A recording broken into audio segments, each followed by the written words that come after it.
ఇక్కడ first question చూసుకున్నట్లయితే the prices of each article of type PQ and R are rupees 200, 300 and 400 respectively. Suresh buys each type of article in the ratio 1:2:3 for rupees 2000. How many articles of type D did he buys అన్నమాట.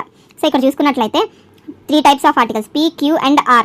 3 types of articles అతను 1:2:3 రేషియోలో కొన్నాడు. అంటే P articles X కొంటే Q articles 2X, R articles 3X కొన్నాడు అనుకుంటే ఇది P article price 200, Q వచ్చేసి 300, R వచ్చేసి 400 అనమాట. అయితే మొత్తం అతను 2000 రూపీస్కి కొన్నాడు అని అన్నారు. మొత్తం అన్ని ఆర్టికల్స్ కలిపి 2000 రూపీస్కి కొంటే P ఆర్టికల్స్ వచ్చేసి X × 200 అవుతుంది, 2X × 300 ప్లస్ 3X × 400 అనమాట. సో ఇదంతా సాల్వ్ చేస్తే 2000 = 200X plus 600X plus 1200X అనమాట. సో 2000 మొత్తం 2000X అవుతుంది. X 1 అనేది వచ్చింది అనమాట. అయితే Q ఆర్టికల్స్ ఎన్ని బై చేశాడు అని అడిగారనమాట. అంటే 2X కదా, 2 × 1. సో ఆన్సర్ అనేది 2 వస్తుంది అనమాట ఈ ప్రాబ్లంలో.